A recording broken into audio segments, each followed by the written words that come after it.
For over a year, retired engineer Alistair Finch accepted the official story.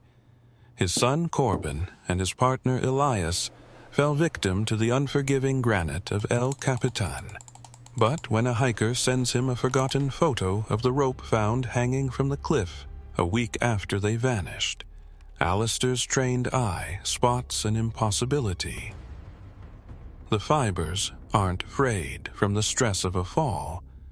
They're sliced in a way that suggests a deliberate, malicious act, reigniting a father's search for a truth far darker than a simple accident. The story you're about to hear is a difficult one, a reminder that the most dangerous elements on a mountain aren't always the wind and rock. Let us know in the comments as we go along what you think Alistair should do with the evidence he uncovers. The silence in Alistair Finch's home office was a physical presence, as solid and heavy as the steel I-beams in the blueprints that covered his desk. It had been 13 months since the phone call from the Yosemite Park ranger, 13 months since the world had tilted on its axis and never quite righted itself. They'd called it a tragic accident. "The mountain takes who it wants," the ranger had said, his voice thick with a practiced sympathy that Alistair found infuriating. An anchor failed, a miscalculation, a sudden storm. The official report was a collection of maybes and probablys, a shrug in paper form. Alistair, a man who had spent 40 years of his life dealing in the certainty of physics and material tolerances, found no comfort in probability. For him, every failure had a cause, a precise point of fracture that could be analyzed and understood. The idea that his son, Corbin, had simply been erased by a random act of nature was a concept his mind refused to process.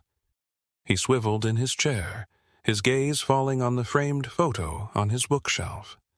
Corbin and Elias Vance, grinning, ropes coiled over their shoulders, with the immense, sun-drenched face of El Capitan behind them.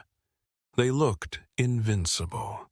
Two modern-day gladiators ready for the arena.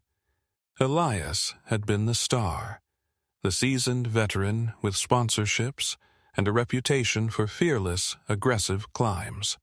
Corbin, his son, had been the steady one, the meticulous planner, the perfect counterbalance to Elias's fire. They were a legendary team in the making. Now they were just a memory, their bodies lost to the vast wilderness at the base of the cliff, deemed too dangerous to recover. The grief was a low, constant hum in the background of Alistair's life, but today it was louder.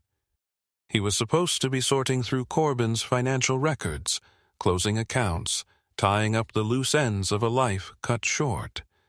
Instead, he found himself staring at his email inbox, his finger hovering over a message from an unknown sender with the subject line, "Photo from Yosemite, May 2024. He almost deleted it, assuming it was spam. But curiosity, a trait he shared with his son, made him click. The email was brief, written by a woman named Brenda. She said she'd been hiking near the base of El Capitan the week the boys went missing, and had snapped a picture of the single rope the rangers were preparing to recover. She'd forgotten all about it until she was cleaning out her camera's memory card. She wrote, "I don't know if this is helpful, but I thought maybe his family would want to see it. My condolences for your loss." Alistair's heart hammered against his ribs. He'd seen the official evidence photos, of course, but they were grainy, taken from a distance. He clicked the attachment. The image loaded, filling his screen. It was a high-resolution shot, clear and detailed. It showed the bright orange climbing rope dangling against the gray rock, its end hanging in midair. He zoomed in, his breath catching in his throat. He leaned closer, his engineer's mind taking over, the grief momentarily silenced by the cold, clear process of analysis. He wasn't looking at a rope that had snapped under the shock load of 2 falling men. He wasn't looking at a rope that had been sawed apart by the sharp edge of a rock. The kern mantle sheath was sliced cleanly, and the inner nylon fibers were sheared, not stretched to their breaking point. He had seen this kind of failure before, countless times, in his lab. It wasn't a tensile break. It was a sheer failure. A cut. Someone had taken a blade to that rope. The silence of the room was shattered by the frantic beating of his own heart. The official story was a lie. This wasn't an accident. This was something else. And in that moment, Alistair Finch's new life began. His goal was no longer to mourn his son, but to find his son's killer. Within hours, Alistair was on a flight to California. The carefully ordered world of his retirement was packed away, replaced by a singular, burning purpose.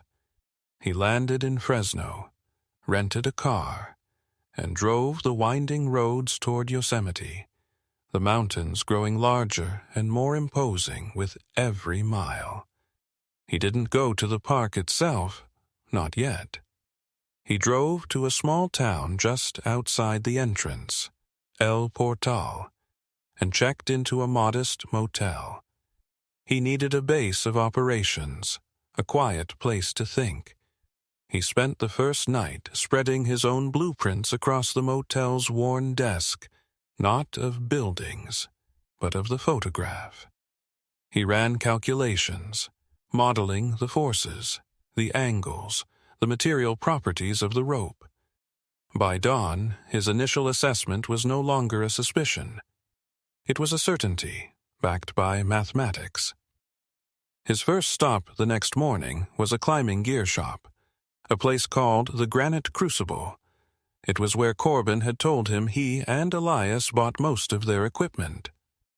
The shop was a shrine to the sport, walls covered in ropes, harnesses, and carabiners. An older man with a weathered face and a thick gray beard stood behind the counter, polishing a climbing cam. "Can I help you?" he asked, his voice a low gravel. "My name is Alistair Finch," he began. "My son, Corbin Finch, and his partner, Elias Vance. They were customers here." The man's friendly expression fell. He put down the cam. "I know who you are, Mr. Finch. I'm Gene. I knew the boys. I'm sorry for your loss." "Thank you, Gene. I'm not here for condolences. I'm here for information." Alistair pulled out his laptop and showed Gene the hiker's photograph, already annotated with his own diagrams and notes. "This is the rope they recovered from the wall. The official report said it was a standard tensile failure. It wasn't." He walked Gene through his analysis, explaining the difference between the explosive fraying of a rope that snaps under load and the clean slice of a shear failure. Gene listened intently, his skepticism slowly melting away as Alistair spoke the language of forces and materials. He leaned over the counter, squinting at the screen. "You're right," he said finally. "That's too clean. Looks like it was cut with a hot knife." A cold dread washed over Alistair. A hot knife meant preparation. It meant intent. "Tell me about Elias Vance," Alistair said, his voice steady. "My son looked up to him, but I never met him. What was he like?" Gene sighed, picking up his polishing cloth again. "Elias was a force of nature, one of the best climbers of his generation, fearless, but he had a temper and an ego the size of Half Dome. He saw climbing as a competition, not just with the rock, but with everyone else. If you weren't on his level, you were in his way. Was there anyone he had a problem with? Anyone who might have seen him as a rival?" Gene didn't hesitate. "Declan Thorne," he said. "They came up together. Were friends once, I heard, But the rivalry got ugly. They were both obsessed with putting up a new route on the west face of El Cap, an unclimbed line they were calling the Viper's Tooth. Incredibly dangerous. Whoever got the first ascent would be a legend. Gene leaned in, lowering his voice. Declan was furious when he found out Elias and your son were making an attempt. He said Elias stole the route from him, that they'd planned to climb it together. There were words. A lot of people heard them. The name hung in the air. Declan Thorne. Alistair now had a suspect. A man with a motive and, presumably, the skill to navigate the treacherous world of El Capitan. "Do you know where I can find him?" Alistair asked. Gene shook his head. Declan's a bit of a ghost. Floats around. But he was here.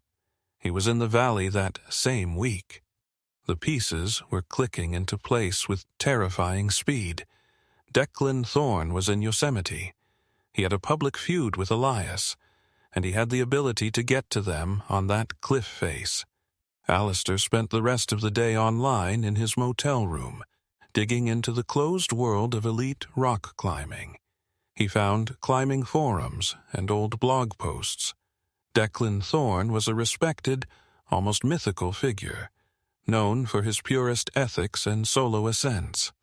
But threaded through the praise were whispers of a dark side, of an intense and sometimes unstable personality. Alistair found a post on a climbing forum from a user with the handle DC Thorne, dated just 2 days before Corbin and Elias began their climb. It read, "Some people will sell their souls and betray their friends for a piece of rock. The mountain remembers. The mountain demands respect." It was a threat, hidden in plain sight. Through a public record search, he found a possible address for Declan in Fresno. Taking a deep breath, Alistair picked up his phone. He needed a cover story, a way to get close to the man without revealing his true purpose. He would claim to be a writer for a climbing magazine, doing a memorial piece on the legacy of Elias Vance. He dialed the number. A man's guarded voice answered on the third ring. "Hello? Am I speaking with Declan Thorne?" Alistair asked, his voice smooth and professional. "Who's asking?" "My name is Alistair. I'm a freelance writer. I'm working on a piece about Elias Vance, about his last climb.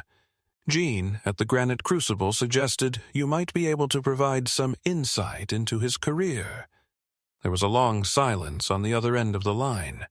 Alistair could hear the man breathing. "I don't talk to reporters," Declan said flatly. "This isn't for a newspaper," Alistair pushed, thinking fast. "It's for a small, independent journal about climbing culture. We just want to honor his memory, and your rivalry was a huge part of his story. It would be a disservice not to include your perspective." The word rivalry seemed to land. There was another pause. "Where are you?" Declan asked. "I'm in El Portal for a few days."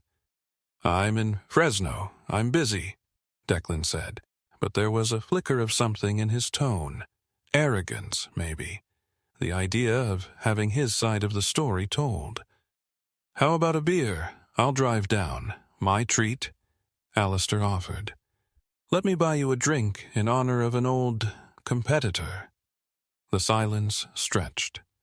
Finally, Declan spoke. "There's a brewery off Highway 41, the Rusty Piton, tomorrow, 5 p.m. Don't be late." The line went dead. Alistair hung up, his hand trembling slightly. He had his meeting.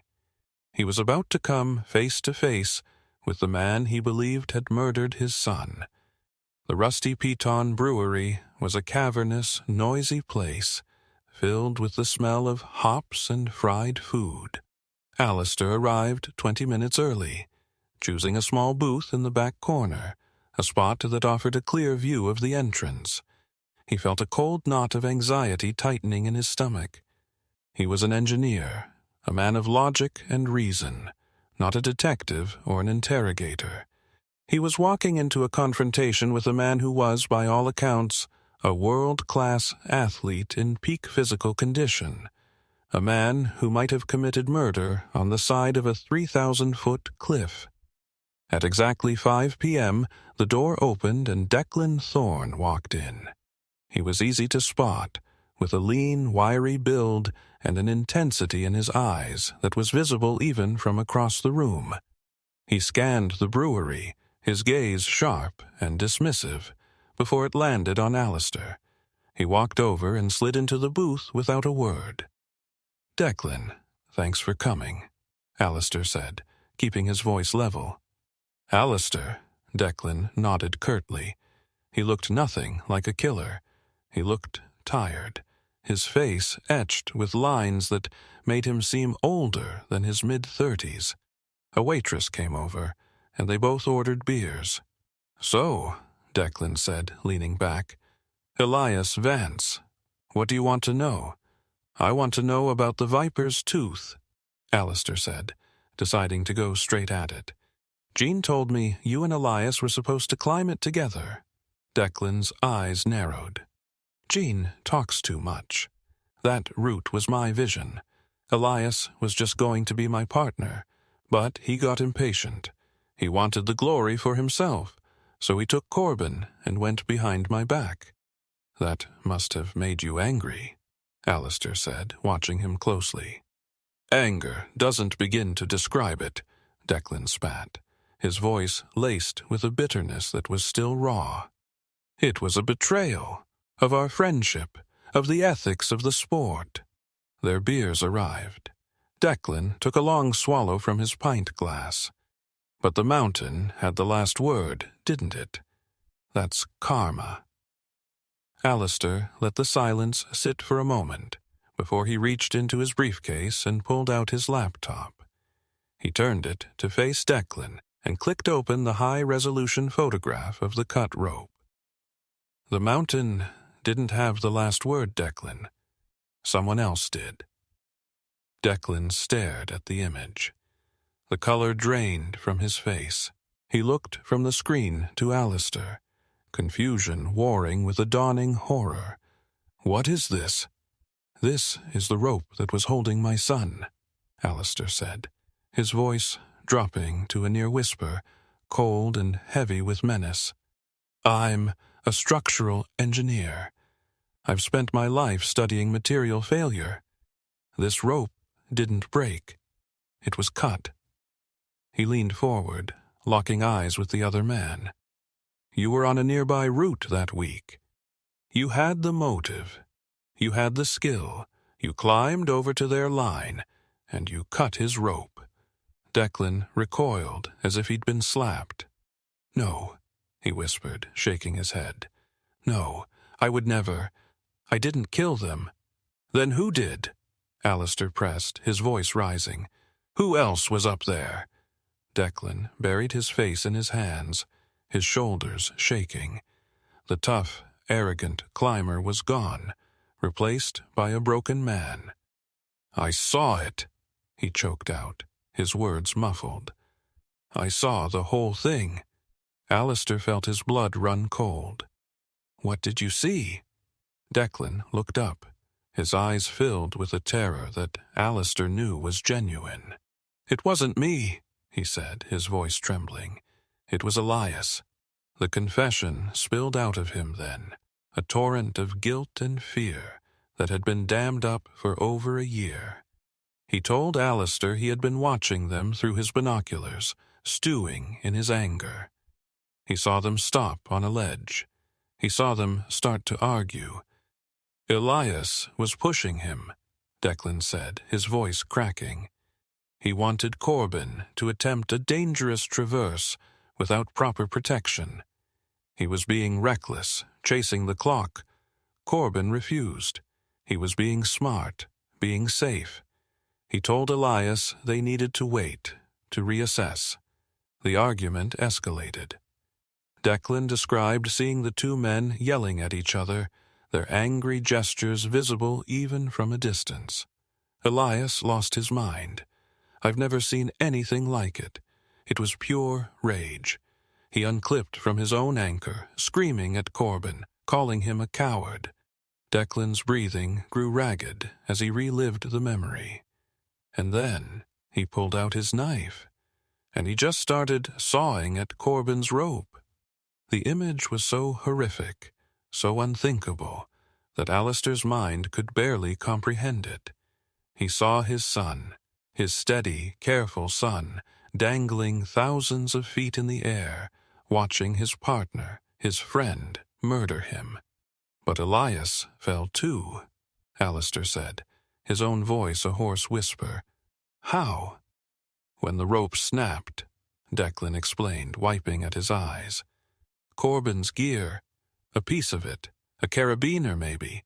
It must have been clipped to Elias's harness. It snagged. It yanked Elias right off the ledge. He tried to grab something, but there was nothing. They fell together. Declan looked at Alistair, his face a mask of misery. I panicked. I was terrified. I thought if I reported it, people would think I did it. The rivalry, the threats I'd made, I would have been the prime suspect. So I packed my gear, and I climbed down, and I never told a soul. I've been living with it every single day. Alistair sat back in the booth, the noise of the brewery fading into a distant roar. The truth was out.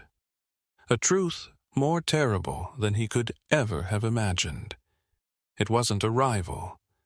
It was a betrayal of the most sacred trust that can exist between two climbers. His son hadn't been killed by the mountain. He'd been murdered by his friend. With Declan's eyewitness testimony, everything changed. He agreed to give a formal statement to the National Park Service. The case was officially reopened and, within days, reclassified. It was no longer a tragic accident. It was a murder-suicide. Armed with Declan's account of where they fell, a specialized search and recovery team was dispatched. Weeks later, they found them. Alistair held a small service for Corbin, not in a church, but on the banks of the Merced River, with the great, indifferent face of El Capitan looming in the distance. He scattered his son's ashes into the clear, cold water and watched them drift away. There was no peace in the truth. Not yet. The horror of his son's final moments would haunt him forever. But the randomness was gone. The gaping hole of the unknown had been filled. It was a brutal, ugly story, but it was a complete one. For an engineer, for a father, that was all he could ask for. The bond between climbers is often described as one of the strongest that can exist, where one person's life is literally in the other's hands. What do you think could drive someone to break that trust so violently? Share your thoughts on this complex tragedy in the comments below. If this story moved you, please consider sharing it with someone who appreciates tales of mystery and the relentless pursuit of truth. Your support helps us continue to bring these important narratives to light.